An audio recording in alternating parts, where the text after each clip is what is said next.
We are about to start officially. This is the official launch of our year. For years, we've called it Vision Sunday. It's the day where we come along and we talk about what is our vision for the year. God's vision for us has never changed. His vision is that we are with Him in heaven forever, for eternity. That's His vision. That's why He created the earth and He put Adam and Eve on it, and that was a fresh creation. And that was the way it was supposed to be. Unfortunately, sin entered in and wrecked everything. So then Jesus had to come along and thank you. And he sorted things out for us. But aside from that, our Vision Sunday, or as part of that, I should say, not aside from, as a part of that, our Vision Sunday is kind of, it's not learning a new thing. It's not learning a new religion or having any great and new meaningful truth. It's actually just going back and refreshing our vision so that we see things with a fresh light and have something to hang on to and lift our eyes up and look again at what God has for us. So I am, if you can tell by the tone of my voice, I am excited for Vision Sunday. I'm also excited for the things that I've been seeing going on in our church and in our community. Julian and his three-piece band yesterday out at the Out of the Flames concert. First time this young. Give himself a drum roll. Julian, if your band is called the Stunned Mullets, have you got some growing... Oh, okay, right. That booing was mother for those who don't quite work out what's going on here. I got married in a mullet, had a mullet. I married a hairdresser, and I can show you the photos, they're shocking. But that concert was put on by Brad and of course backed up by Jackie, because how can anybody do anything without the team? And we just want to say thank you to you guys for all the effort and the time that you have put into our community, because this is why we're here. We're not here just to be insular and to be isolated, and it looks like Jackie wants to steal my microphone. I do. So I just want to thank all of the people here. Could you stand up if you volunteered yesterday afternoon, last night for us, please? I can see you. This was a community-run event, but the majority of volunteers were from this church. This is the kind of place that our church is.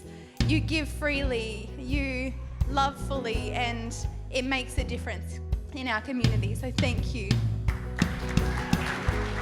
Thank you. All right. So I'm going to play an intro on this Vision Sunday to introduce our new series. It's called Alien versus Citizen. Please turn your eyes to the screen.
Alien versus Citizen. When I was about 19, my friend decided that we should have a movie night and that we would watch Alien. I was never into horror movies. I liked sci-fi, but not that sort of sci-fi. And we sat there in this little country cottage out of the side of the city.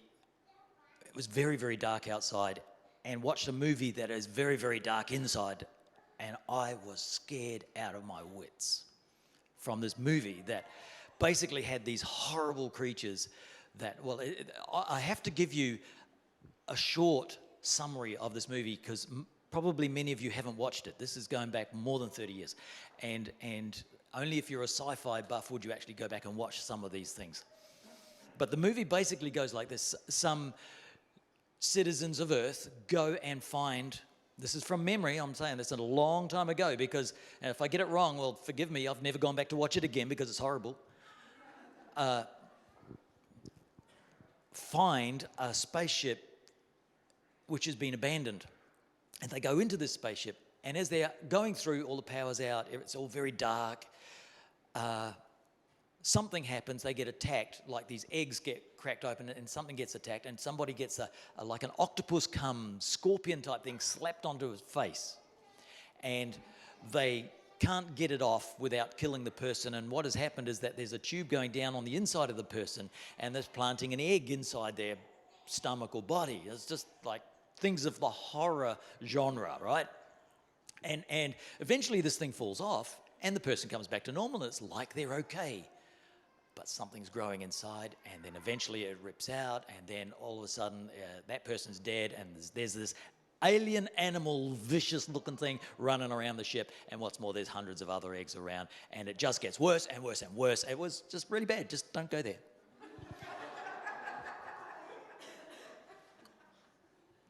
Alien, to me, the word brings up this really nasty connotation, and yet the word alien is in the Bible, but it has a slightly different connotation. It's sort of changed over the years to the point where when we think of alien now, we think of something like that, you know, these little aliens from outer space and otherworldly stuff. And we've got all those images that was just flashing up of from the movies of all these strange-looking people, animals, aliens. They're different to us. We're not a part of them. They're alien. So, however, I can remember going to Mexico with my wife on our honeymoon, and we went down to go across the border, and they were saying, you know, all these signs were up there about illegal aliens coming in. You don't cross these lines, you'll be shot, whatever, all the rest of it. It was a real dramatic. We'd heard about the border between Mexico and America and USA, and we were concerned, but we still wanted to go across and see. They said, no, it's all right, you can go in, it's no problem, you just go down the end of the train line, get off the train, cross the bridge, you'll be in Mexico, go shopping and come back. Yeah, sounds really easy, doesn't it? So we get down the end of the train line stops. We get off, we look around, it's pretty empty, there's the bridge, Mexico, sort of walked up over this rickety bridge with barbed wire, razor wire on either side and border for miles and down the other. No guards, no checkpoints, no passport, checking your passport, letting you in. You just got off and walked in. It was so easy. We were like, and other people are doing the same thing. You know that sort of walk where it's like this?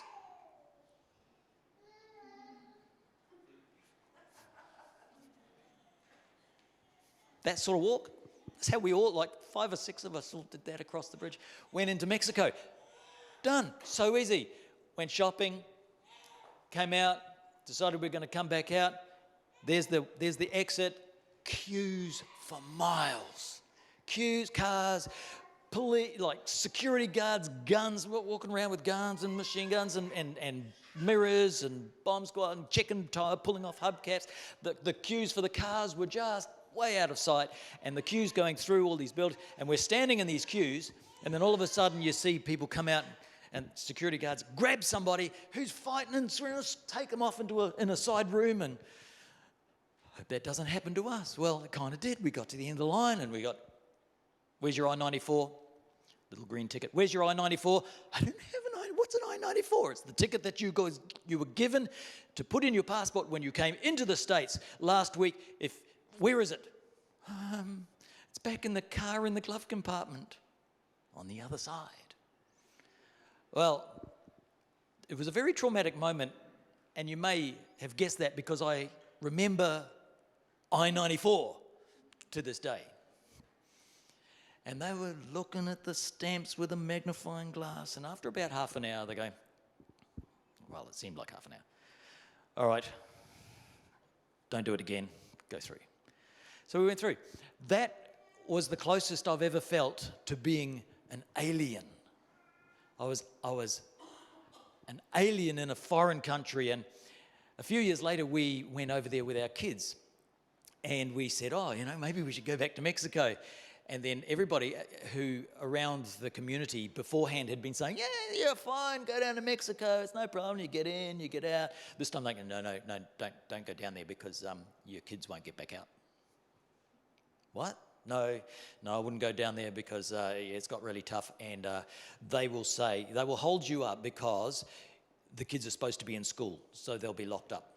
I was like, but we're from Australia, doesn't matter, you're still, don't do it. So we didn't. Before that, we'd made the shift from New Zealand, citizens of New Zealand, to Australia. And after 10 years of living in Australia, we decided we're going to become citizens of Australia. And we made that decision. We had a celebration. It was fantastic. Really enjoyed ourselves becoming part of Australia, becoming part of the family. Felt like, you know what, I really want to belong to this country and feel like I belong. And so we did that. We did it with our children. We all became citizens. Luke was the only one who... There was some mix-up with having children by two Kiwis and then them being New Zealand citizens. Joshua and Chloe had to become citizens, but Luke, they changed the regulations, and he was already Australian. And whatever the case, we had just got our kids' New Zealand passports, and they, how passports have a 5-year, and they cost a lot of money, a couple of $100 each, and we'd just got our replacements, a couple of $100 each. So we just carried on travelling on our New Zealand passports. We went off to New Zealand after becoming citizens, came back in, and we got pulled out of the line because they said, you've ticked the Australian citizen box, but you've got a New Zealand passport, come this way. Got stuck in a little room, did the whole make me feel like an alien thing again. Like, so scary. And our kids are going, what's going on, Mum, Dad, what's happening? They're only this big. And in the end, they said to us, why did you travel on a New Zealand passport? Well, because we got them and bought them and didn't want to, If you do this again, and you try and get back into Australia on your New Zealand passport, we are going to lock you up. Don't do it again. I've made a note in your file. Goodbye. That was that. And we came home, we put our passports through the scissors, and we ordered our new Australian passports, and now we are Australian citizens. And yet, if I'm an Australian citizen, and if we are a citizen, if you are a citizen, see, now there's people in this room that have got more drastic citizenship versus alien stories than mine. And I'm going to bring one or two of those out later in the year with What Is Your Story. Some of you may remember the What Is Your Story last year. People who have come from one country to another, it's quite a common story. But I have a question. If I am a citizen, why do I struggle with, and I wrote some things down, belonging, feel like I belong? Why do I struggle with being completely settled? What's this? There's a little stirring every now and then. What's going on? How come my vision seems a bit blurry as to citizenship and ownership and just my identity? Do you struggle with any of those things? Do you struggle with belonging? Do you struggle with identity? Do you struggle with self-value, self-worth, self-image, that sort of thing? God speaks about this. There's a reason. There's a godly reason. And there's this word that is in the Bible that you need to know because it tells us a little bit about our situation. First of all, I want to put up a verse where the word alien is in the Bible. It says, it's back in Leviticus. It's right at the beginning of the Bible, Leviticus 19:33. And it says, when an alien resides with you in your land, you must not oppress him. You will regard the alien who resides with you as the native born among you. You are to love him as yourself, for you were aliens in the land of Egypt. I am the Lord your God. Now, just leave that there for a moment. There's a couple of things that we see in this verse. We see God's heart.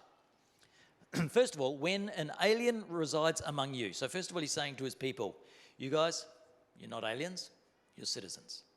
However, when an alien, a foreigner, comes and resides amongst you, you must treat them the same as you treat each other. And I love this bit. You are to love him as yourself. Now, does that remind you of something that somebody wonderful just once said? Love others as yourself. Jesus said that. Do unto others as you'd have them do to you. Love. For you were aliens, and there's a reason. For you were aliens in a foreign land, in Egypt. So they're talking about Egypt. Now, when you read your Bible and you're reading the early stories of Moses, Aaron, Joseph, all the guys down in Egypt, Egypt was like the place. Abraham had been promised the promised land. Like, let's go up here. This is Israel up in the promised land. We've got the Mediterranean over here and Egypt's down here. So Abraham was promised the promised land, the land of Israel. But they moved down to Egypt. They lived there for 400 years, grew into a mighty nation down there, and they were aliens and slaves and foreigners in that place. They did not own where they were, so they never felt settled. They couldn't really own land. They could farm, they could shepherd their sheep, they could do that, but it was always owned by the Egyptians. It was always being owned by someone else. Nobody likes that feeling, do you? Do we? We don't. We don't want that feeling of being owned by someone else. We like to be our own person, don't we? It's like a natural desire. We want to be a citizen, not an alien. And so then they moved back up. Eventually they moved back up into the promised land, Israel, and this is what God said to them on their way back. Now, just because you're coming out of where you were aliens, now that you're citizens, you've got to change and be more like what my heart is for you, my heart is also for everyone else. So that's the vision going forward. So that's one thing that God said.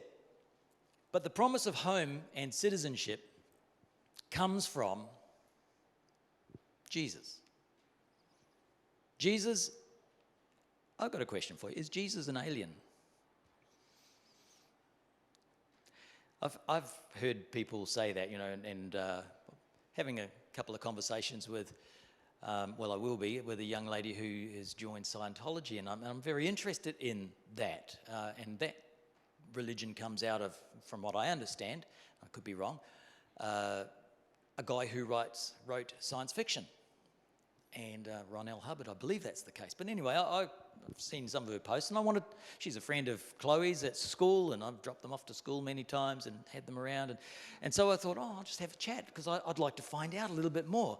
But there are many different opinions about Jesus, about religion, about God, and one of them is, was Jesus an alien? Was God, is God like, were they actually aliens from another race coming to Earth? Well, it's a bit bizarre, but the question is there.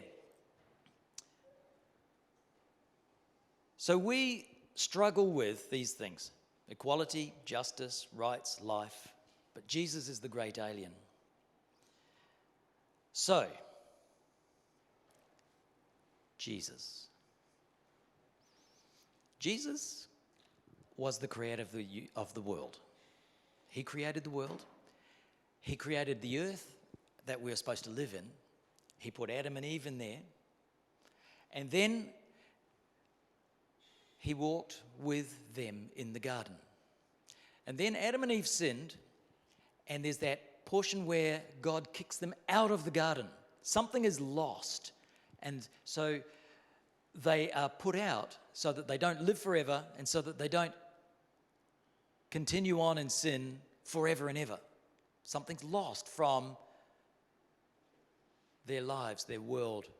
I think of it something like this, that we see in a three-dimensional world, don't we? We've got height, we've got width, we've got depth, but there's a spiritual aspect. I think there was a fourth dimension. I kind of feel like, and this is just me, this is not in the Bible, you won't find this there, I feel like we've lost the fourth dimension. that the spiritual dimension is, we can't see it, we can't measure it, we can't taste it, test it. It's difficult. We get clues and hints from God in the spiritual, but we don't see God face to face like Adam and Eve did. We don't walk with him face to face. We've got that issue. So I think something's lost. What I think Adam and Eve lost for them and us, for all of humanity, was citizenship. I think we were at home in God's created universe. And what we lost on that day was our citizenship in heaven, our heavenly, God-created citizenship. And I want to read to you some verses because this is where it comes from. 1 Chronicles 29:15 says this: "We are here for only a moment, visitors and strangers in the land as our ancestors were before us. Our days on earth are like a passing shadow, gone so soon without a trace." Psalm 39 says, "Hear my prayer, O Lord. Listen to my cries for help. Don't ignore my fears, for I am your guest, a traveler passing through, as my ancestors were before me." Hebrews 11 says this. Excuse me. Hebrews 11, for those who know, is the chapter in the New Testament which lists dozens and dozens of people of faith. The old legends of the faith throughout the Bible is talking about faith. It's the faith chapter. And this is what it says. All these people, talking about all these people of faith, died still believing what God had promised them. They did not receive what was promised, but they saw it all from a distance and they welcomed it. They agreed that they were foreigners and nomads here on earth. Obviously, people who say such things are looking forward to a country that they can call their own. If they had longed for the country that they came from, they could have gone back. But they were looking for a better place, a heavenly homeland. That is why God is not ashamed to be called their God, for he has prepared a city for them. See, in Genesis, we see the stripping away of our citizenship from our heavenly home with God. But then in the end book of the Bible, you've got Revelation, and you see a new heaven and a new earth coming down. It's recreated. See, there's a lot of argue and fight going on about global warming, climate change, and all this stuff. Now, while we should be looking after our earth, yes, got to understand that no matter what we do as human beings on this earth, at some point, and it could be in 1 year or 1,000 years or 10,000 years, only God knows. We think it's going to be fairly quick, but at some point, the earth is going to be wiped clean and God is going to refresh. When the time is up, this earth is gone. And if we spend our time and our life and our passion and our drive trying to be citizens of this earth, then we're putting our investments into the wrong place. Because we can't take anything with us, and we can't make anything that will last for eternity on this present earth. But that's the bad news, or good news if you see it that way. Here's the good news. Jesus, he was a citizen of heaven. He created the earth for us. Sin entered in and messed up the earth. So Jesus decided that as a citizen of heaven, he was going to become an alien and be born into an alien world. He got born into the alien world in which we are all aliens. And he grew up, was crucified, rose again. He went back home to his citizenship in heaven after he had made a way for us to claim citizenship back with them as he originally intended. So yes, there is now a human on the throne of heaven. But he belongs there. He is a citizen. He's not an alien. So here's the answer. Here's the final thing, is that earth is not your home. You are not a citizen. If you came along here and you looked at all those scenes up there and you, like me, looked at them and thought, they are alien. No, you are alien. They are foreign, horrible, nasty, we don't understand them. No, that's us. That's us in our pre-saved state. However, many of us, most of us, I would say, have made the decision, okay, I realize that I am a foreigner in this place. I am an alien, but I have citizenship. I have my passport, and I'm ready to go across that bridge, ready to go across and say, here I am, I've got my passport. I am claiming my citizenship in heaven with you, Jesus. What's your passport? Your passport is faith in Jesus Christ. And when you have your passport, you can get your passport here. That's what you do. You get your passport where you are, and then you take that passport with you when you go. Now, don't die without having that passport in place. That passport is your citizenship papers in heaven. So, here's some things we can do. Earth is not your home. We've got to understand that. Our citizenship is in heaven. Don't get too attached. This is what we will do if we fully understand that Earth is not our home. We will not become too attached here. We won't spend our whole lives trying to work for our ideal retirement spot. Now, it doesn't hurt to have a retirement plan. In fact, I recommend it. Do it, because God is concerned that your journey through the alien land is actually okay. As long as you have your citizenship, He is happy for you to have a good journey through the foreign land. With your time on earth, He's happy for you to have a good time on earth.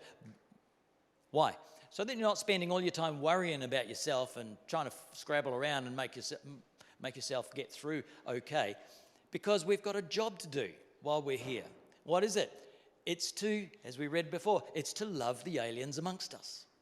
We are aliens in a foreign land, so are they. They're not supposed to be here in a sinful world.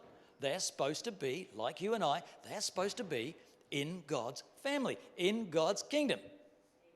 That's where they're supposed to be. So we must love them, and in every way we can, help them make that transition. First of all, you've got to understand, hang on a moment, I don't belong here. Hang on a moment, I do belong there. Okay, I need a passport. Thank you, Jesus. That's our job while we are still here on this earth. Next thing is that if we do this, if we don't get too attached, we will live looking forward.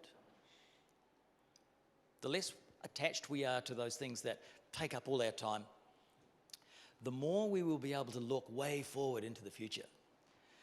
Now, there are a range of different visions. So you've got a short-term vision, like as in what I'm going to do today. We've got a slightly longer vision, what I hope to accomplish this week. There's some things that we're going to do in the next couple of months. Then there's things we're going to do in a year or two. Then there's a 10-year plan, 5-year plan, 10-year plan. They sort of get a little bit more vague as they go out, don't they, into the distance. Is that the way it works for you? That's the way it works for me. Generally, I have my nearest plans nailed down. Bit by bit, they get more and more vague, and they are more subject to change. But one item of my vision never changes, and that is, at the point where I die, I'm going to step through death's door into heaven. Amen. That is my 2020 vision. On that, I have a 2020 vision. That's why the phrase 2020 vision comes out of, they measure your eyeballs or something, and I don't understand this, but I know if you've got 2020 vision, then you see perfectly clearly. I certainly don't have that in the physical, and nobody has it in the spiritual. The Bible tells us that we see dimly. We don't see it perfectly. If you meet someone who is always sure and always certain about the way that they see things in the spiritual, you can say, you're not reading this verse, are you? Nobody has perfect understanding. Some have some better understanding than others, and we can always grow in that area. And I encourage you to do that. What will happen if we make this shift? We make the shift from the understanding of, hey, I'm not chasing my citizenship on earth. I am a citizen of heaven. If you start to get to grips with that truth that My citizenship is in heaven.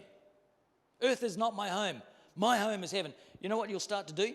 Naturally, you will start thinking about then. You'll start thinking ahead. You'll start thinking about investing into it.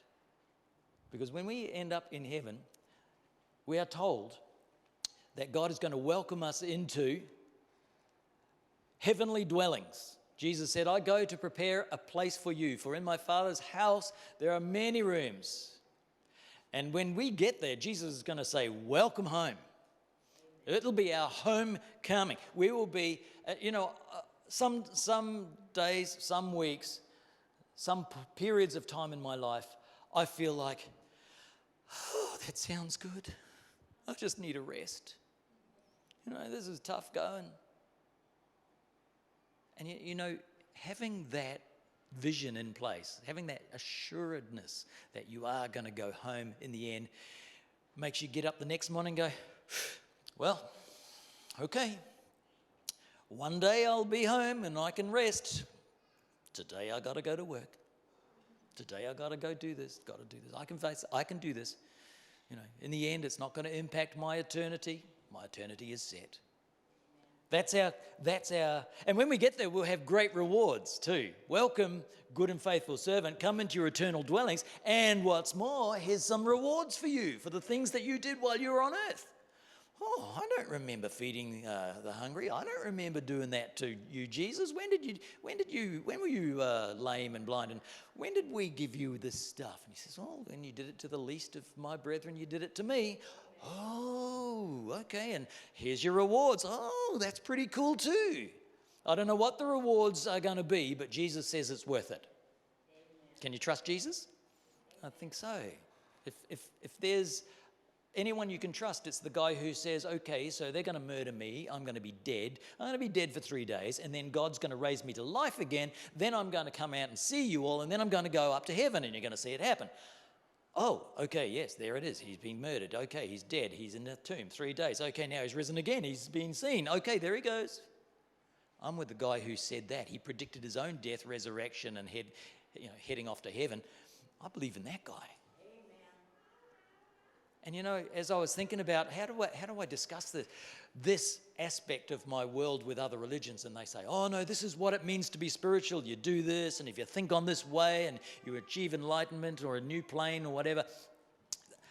I'm thinking, okay, that's good, but where's your proof? What are you basing those statements? Anyone can make any spiritual statements they want, but Christianity is not based on blind faith. Christianity is based on the facts, and you prove as many facts as you can and try and disprove them.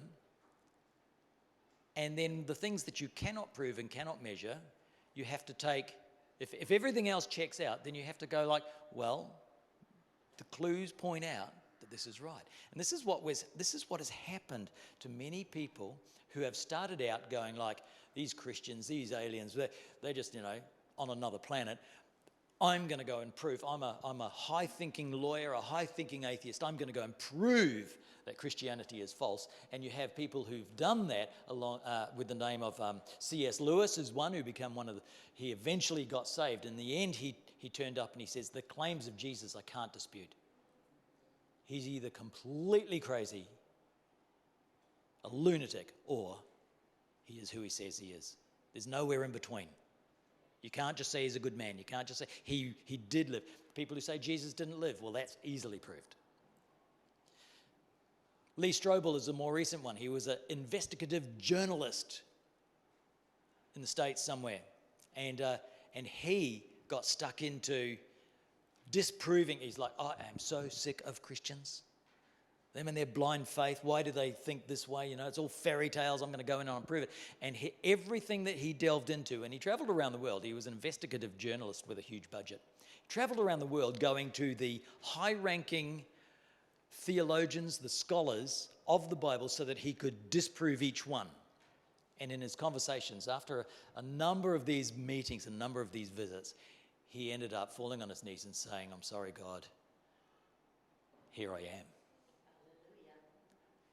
we don't believe what we believe out of blind faith.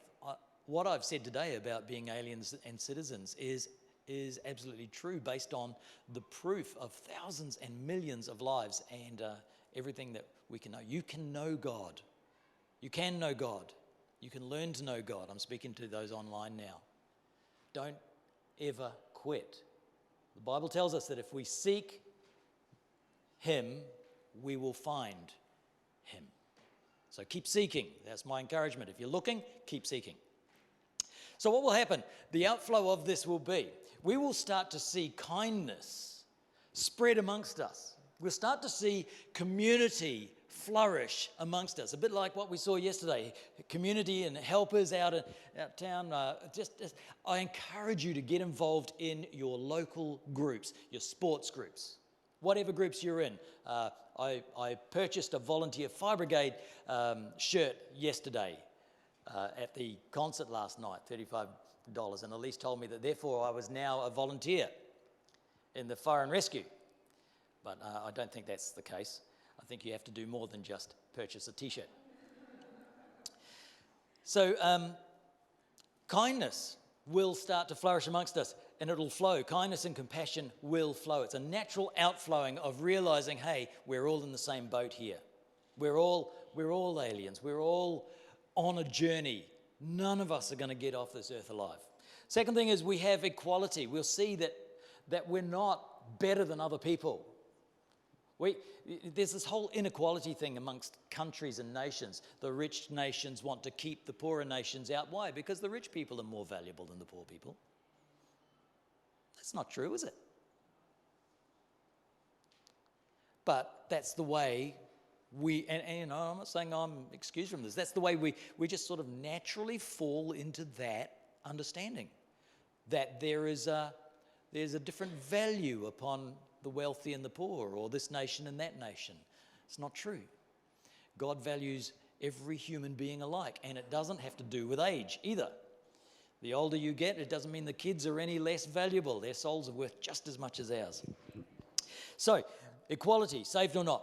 Imagine if we all lived by this. This is what we would see change. Serving would not be a chore. Why? Well, because you're not just serving for your own benefit. You're not just building your own nest. You're not just feathering your own nest, is the phrase there. You are building for something that's eternal. Serving would not be a chore. Generosity would become normal. Why? Because it doesn't matter how much you give away or how much you don't give away, you can't take any of it with you. And when you get a handle on that, say for example, I was going to go on a boat trip in 5 weeks' time, and I was told, you cannot take anything on that boat. What would I do with my car, my motorbike, my fridge, my barbecue, my sauces, what would I do with my books, my pens, my computer, my iPad? You know, all of a sudden I'd start getting generous, wouldn't I?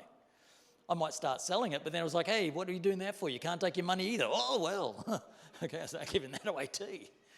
You know, you can't take it. The realization that you are a citizen of heaven will put in your very soul generosity. It'll just be a part of it, because and the closer you get to the end, the more you'll realize it too. I'll just tell you that one from experience. Okay, generosity will become normal. Fruit, seen on earth, it'll start to be seen here, and it will store up for you in heaven. It'll just start stacking up there because you're storing up good fruit in heaven. And what is fruit? The best fruit that you can achieve, that you can pick, that you can grow here on earth is friends, is souls. You can't take anything, but you can take another person. When you have that realization, once again, your kindness, your serving, your generosity will start feeding into that. Last year's vision statement was, use your money, use your wealth to make friends, so that when you arrive in heaven, there'll be people to welcome you there. You'll have huge circles of friends up there. We'll be people who live with love and hope and joy.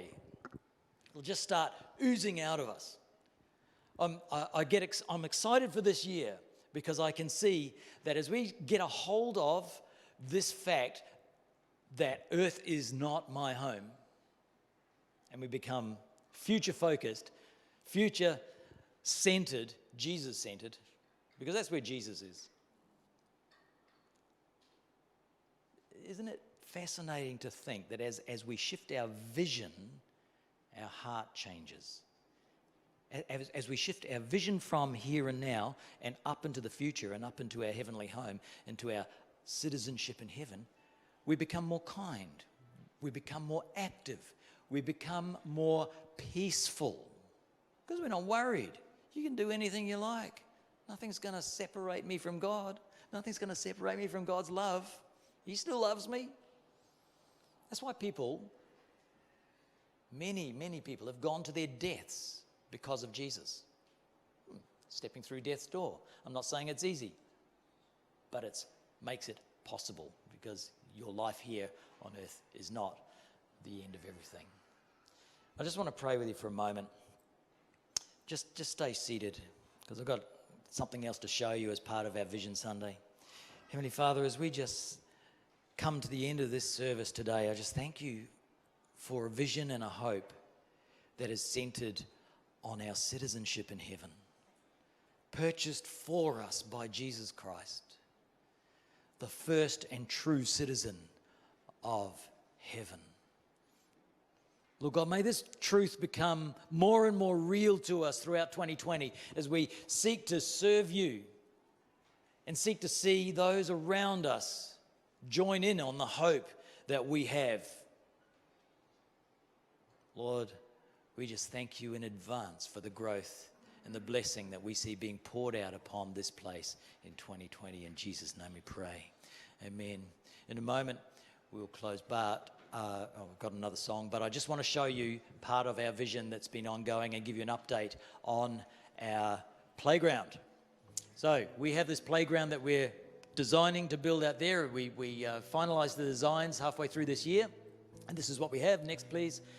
Just a couple of slides, there's a sand pit, there's a creche area out there, a couple of castles, and some stack of things that kids walk on, just soft full grass. There's an overview of it looking from the far side.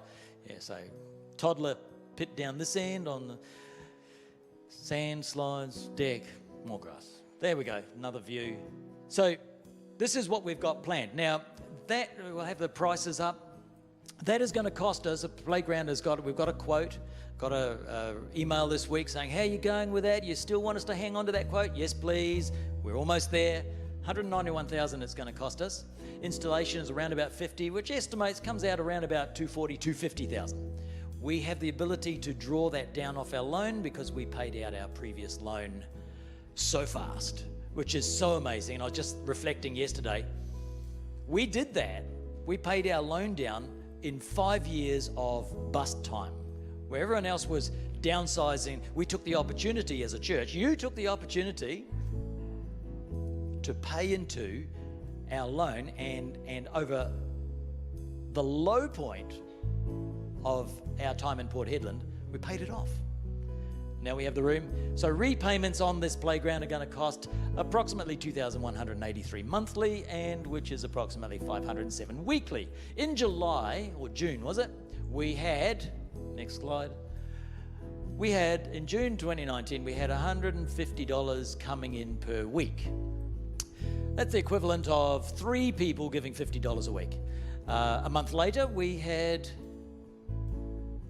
I haven't got the date there, but yes, I think it was September. We were up to 5 people and $250 a week. Next slide. We are currently here in December 2019. We are now at the point where if we get one more person giving $50 a week, which is equivalent to $200 a month, or 4 people giving $50 a month, we will be at the limit where I can go, send us that playground. So I'll just show you one more graph that gives you an idea. This is how we've been growing over the 6 months that I've been talking about this vision. here's where we've moved. Now, I don't know what January was because we haven't done the books for that yet, but I'll be able to tell you that one next week. Our goal is to reach 2,000 a month, and I'm hoping that this is the month. So if you want to jump in and say, I want to be a part of that, I'm going to store up treasures in heaven, I'm going to be an investor into the kingdom, just do it. We'll put up the giving slide at this point. There's either envelopes at the back. You can take the details and you can either give by online, which is our preferred way. You can give one-off items by a card, or there's cash in the envelopes. Just pop it in the office box. So there you go. All right, I'm going to hand back to the music team, and we're going to sing one more song.